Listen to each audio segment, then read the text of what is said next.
Losers let things happen. Winners make things happen. So, with this positive thought, a very good morning to all my dear students. I, Shreya Jadhav, welcome you all to my e learning channel.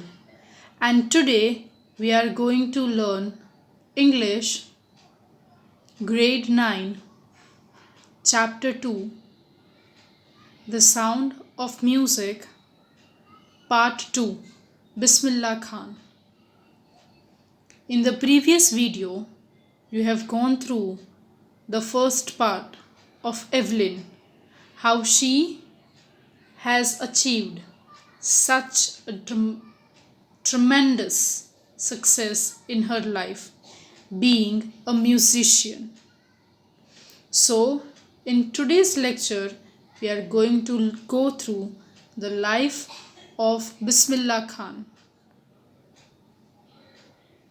Setting. Think of Shehnai, and the first thing you will probably imagine is a wedding or a similar occasion or function. The next would probably be Ustad Bismillah Khan, the Shehnai maestro, playing this instrument. Introduction for answers. So, dear students, whenever you write down your question answers, whether it is in your fair book or whether you write it down in your examinations or for your test, always remember that you are supposed to first write down the intro. This makes a good impact. Prose. Prose name, The Shehnai of Bismillah Khan.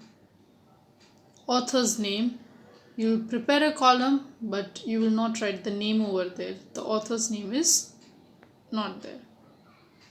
Genre, story. Summary.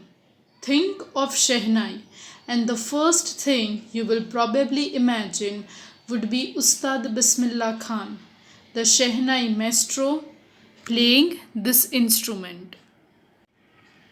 So this is introduction for your answers. Now let us go through the reading and explanation of the chapter.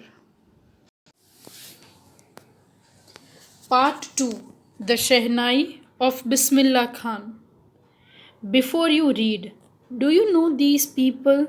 What instrument do they play? These all are Indian instruments.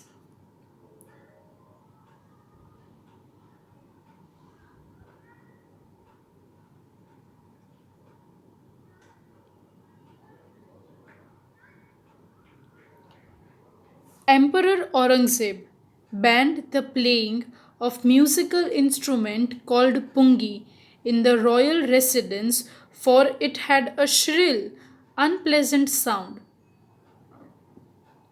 Pungi became the generic name for redded noisemakers. Few had thought it would one day be revived. A barber of a family of professional musicians who had access to royal palace decided to improve the tonal quality of pungi. He chose a pipe with a natural hollow stem that was no longer and broader than the pungi, and made 7 holes on the body of the pipe. When he played on it, closing and opening some of these holes, soft and melodious sounds were heard.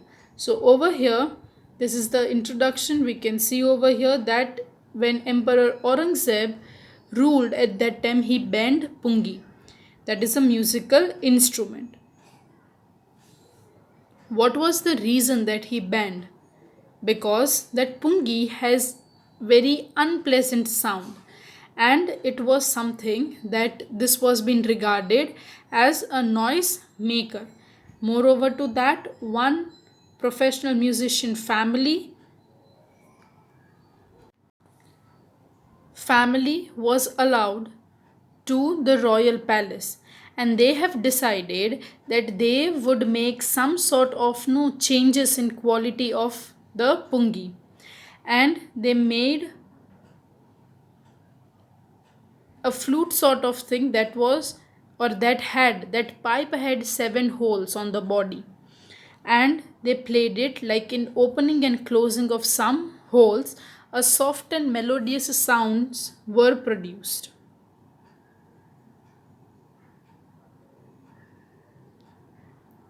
He played the instrument before royalty, and everyone was impressed. The instrument, so different from pungi, had to be given a new name.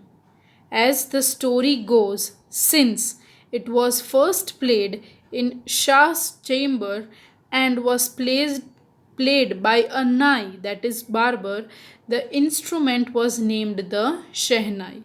Now just imagine that it was a very melodious music or sound being produced, and because of that thing, everyone in the palace was impressed. And it was that a new name of pungi was to be given because this sound was really very pleasant, and because it was first time played in Shah's chamber, and moreover to that it was being played by a nai, it means a barber. Because of that reason, this instrument is given a new name called Shehnai. Over here you can see that on the left hand side you can see the image of pungi, and on the right hand side you can see the photograph or image of Shehnai. These two are so different. The second paragraph. The sound of Shehnai began to be considered auspicious, and for this reason it is still played in temples and is an indispensable component of any North Indian wedding. In the past, the Shehnai was part of Naubat, or traditional ensemble of 9 instruments found at royal courts. Till recently, it was used only in temples and weddings. The credit for bringing this instrument onto the classical stage goes to Ustad Bismillah Khan. So here, after the instrument was named Shehnai, it was considered, or that Shehnai was considered really very auspicious, means it would bring a good fortune.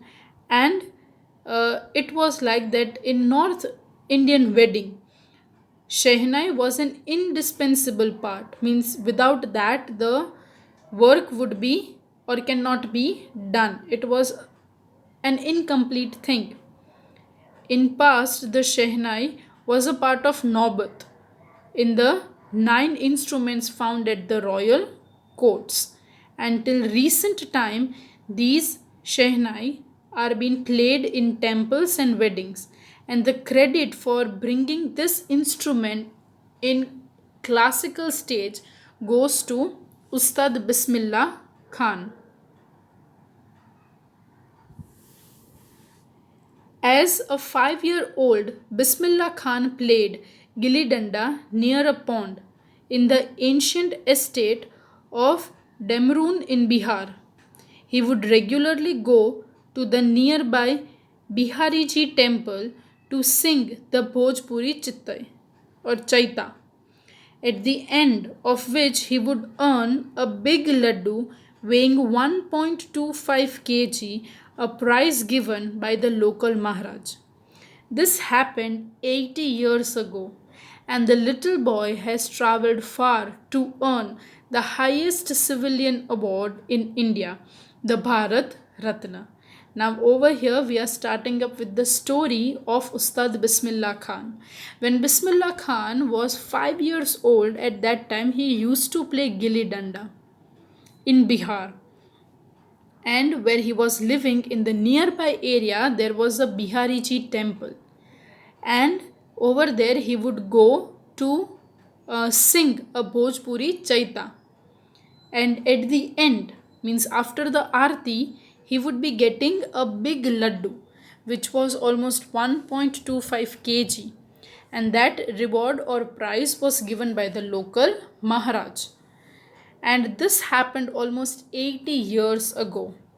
And this, just imagine, this little boy has earned the highest civilian award given in India, that is the Bharat Ratna.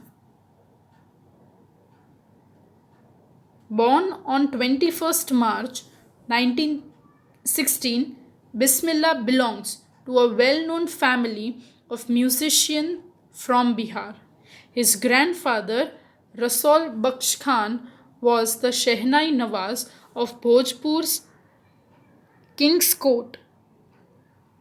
His father, Paigambar Baksh, and other paternal ancestors were also great Shehnai players. So, over here, Bismillah Khan was born on 21st March 1916. His family was a well known family of musicians from Bihar. His grandfather and father used to play in King's Court, and even the other paternal ancestors were also a great Shehnai player. So, this art he has inherited from his ancestors.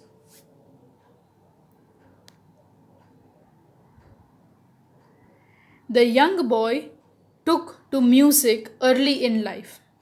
At the age of 3, when his mother took him to his maternal uncle's house in Banaras, now Varanasi, Bismillah was fascinated watching his uncles practice the Shehnai. Soon, Bismillah started accompanying his uncle Ali Baksh to Vishnu temple of Banaras, where Baksh was employed to play Shehnai. Ali Baksh would play Shehnai and Bismillah would sit captivated for hours on end. Slowly, he started getting lessons in playing the instrument and would sit practicing throughout the day. For years to come, the temple of Balaji and Mangla Maya and the banks of Ganga became the young apprentice's favorite haunts where he could practice in solitude. So, over here at a very young age, he was fascinated towards music, he was attracted towards it. At the age of 3, when his mother took him to the maternal uncle's house in Varanasi, at that time he was very much fascinated watching his uncle practicing the Shehnai. Soon, Bismillah also started accompanying, joining his uncle Ali Baksh. They both would go to Vishnu temple of Banaras and they would play Shehnai over there. When his uncle used to play, he would sit for hours and hours on end and would sit captivated over there listening to it. Slowly and gradually, Bismillah Khan also started getting lessons and he would sit practicing over there throughout the day. Moreover to that, for years to come, the temple of Balaji and Mangla Maya and the banks of Ganga had become a really special and favorite place for him. Why? Because over there he would practice in solitude. The flowing water of Ganga inspired him to improvise and invent ragas that were earlier considered to be beyond the range of Shehnai. So, this person, this Bismillah Khan, when he was at his early age, he was so much attracted towards it that slowly and gradually he started searching and inventing new ragas which were in earlier time not possible for the people to play on Shehnai. At the age of 14, Bismillah accompanied his uncle to Allahabad Music Conference. At the end of his recital, Ustad Fayaz Khan patted the young boy's back and said, "Work hard and you shall make it." With the opening of All India Radio in Lucknow in 1938 came Bismillah's big break. He soon became an often heard Shehnai player on radio. So, when Bismillah was 14 years old, he had gone to Allahabad music conference with his uncle. And at the end of the recital, over there, Ustad Fayaz Khan, he patted the young Bismillah's back and he said that keep working hard and one day he would make it. And he got his first big break with the opening of All India Radio in Lucknow, that is in the year 1938. And after that, Bismillah's Shehnai was often being heard on the radio. When India gained independence on 15th August 1947, Bismillah Khan became the first Indian to greet the nation with his Shehnai. He poured his heart out into Rag Kafi from the Red Fort to an audience which included Mahatma Gandhi and Pandit Jawaharlal Nehru, who later gave his famous Trusty with Destiny speech. So, over here we can see that how when India got independence on 15th of August 1947, Bismillah Khan was the first Indian to greet the nation that India was independent now, and he poured out his heart and played Rag Kafi from the Red Fort, and the audience included Mahatma Gandhi as well as Pandit Jawaharlal Nehru. Bismillah Khan Bismillah Khan has given many memorable performances both in India and abroad. His first trip abroad was to Afghanistan, where King Sahir Shah was so taken in by the maestro that he gifted him priceless Persian carpets and other sovereigns. Over here, after that, Bismillah Khan had given numerous performances in India as well as in abroad, and his first abroad trip was to Afghanistan, where he was invited by the King Sahir Shah, and he was so much taken aback, he was so much attracted, or we can say charmed by it, that he gave him priceless Persian carpets and other things in memory of the place or person or event. The king of Afghanistan was not the only one to be fascinated with Bismillah's music. Film director Vijay Bhatt was so impressed after hearing Bismillah play at a festival that he had named a film. Yes, now it was not only that he was being appreciated and applauded only in abroad, but also the people of India also gave him a lot of importance. And one of them is the film director Vijay Bhatt. He was so much impressed by the way Bismillah used to play that he had named a film after the instrument called Gunj Uthi Shehnai. The film was hit, and one of Bismillah Khan's composition, Dil Ka Khilona Hai Toot Gaya, turned out to be a nationwide chart buster. Despite this huge success in a celluloid world, Bismillah Khan's ventures in film music was limited to two: Vijay Bhatt's Gunj Uthi Shehnai and Vikram Srinivasan's Kannada venture Sanadi Appan. I just can't come to terms with the artificiality and glamour of the film world, he says with emphasis.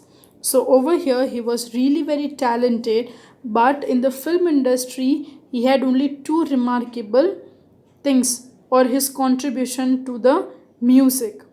And he says that he cannot come out or he could not be included in that artificial or glamorous film world because he was really very natural in his own work. Awards and recognition came thick and fast. Bismillah Khan became the first Indian to be invited to perform at prestigious Lin- Lincoln's Center Hall in the United States of America. He also took part in the World Exposition in Montreal, in the Cannes Art Festival, and in the Osaka Trade Fair. So well known did he become internationally that an auditorium in Tehran was named after him, Tahir Mosque Ustad Bismillah Khan. So over here, he had received his first, and he was the first Indian to be invited to the prestigious ceremony in the United States of America. Moreover, to that, he was internationally also very famous, and one auditorium in Tehran was also named after him. National awards like Padma Shri, the Padma Bhushan, and the Padma Vibhushan were conferred on him. So, conferred means it is a given usually an award or a degree to a very respected person. So, over here, plenty of national awards were also given to him. In 2001, Ustad Bismillah Khan was awarded India's highest civilian award, and that is the Bharat Ratna, with the coveted award resting on his chest and his eyes glinting with rare happiness. He said, "All I would like to say is teach your children music. This is Hindustan's richest tradition. Even the West is now coming to learn our music." So, when in 2001, when Ustad Bismillah Khan was awarded with the highest civilian award, that is the Bharat Ratna, he was so happy, and that happiness was being glinted, means it was being seen in her eyes, and he was so happy. And at that time, he told that to the people, of course, he told that you should teach your children music, or music should be taught to children, because India, that is the Hindustan, that is having the richest tradition in music, and now even the West or the other countries are also coming to India to learn the Hindustan music.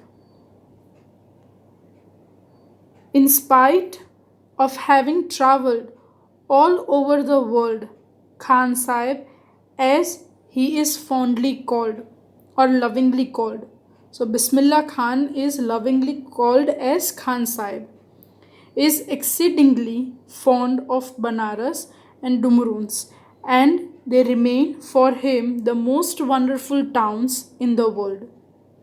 A student of his once wanted him to head a Shehnai school in USA, and the student promised to recreate the atmosphere of Banaras by replicating the temples there. But Khan Sahib asked him if he would be able to transport river Ganga as well. Later, he is remembered to have said, "That is why, whenever I am in a foreign country, I keep yearning." So, over here, it has been said that he loves to travel, or he has traveled plenty of places. But one thing to be for sure, that the most wonderful places for him are only two, and that is the Banaras and Dumruns. And moreover to that, when one of his student residing in USA told that he would be making same thing over there, and he should open a Shehnai school, at that time Khan Sahib asked that would he be able to transport river Ganga also over there. So over here, I keep hearing see Hindustan, while in Mumbai, I think of only Banaras and the Holy Ganga. And while in Banaras, I miss the unique Matha of Dumrans. So over here, what he misses the most is that place. So wherever he goes for any sort of concert or any sort of work, he always misses his hometown where he is near to the nature, near to Holy Ganga. Ustad Bismillah Khan's life is a perfect example of the rich cultural heritage of India, one that effortlessly accepts that a devout Muslim like him can very naturally play the Shehnai every morning at Kashi Vishwanath temple. So we can see that India is really very rich in the cultural heritage, that how effortlessly a Muslim devotee is accepting that he is offering his prayers every morning at Kashi Vishwanath temple. This is how we can say that our India is incredible. Yes, over here we are not divided by any sort of religion. We are always connected to each other in all aspect, and nothing can divide us. Because of this thing, we can say that our India is incredible. So, dear students, this is all about the explanation of the chapter. I hope you understood it. If you still find any doubts or difficulties, you can comment down in the comment section.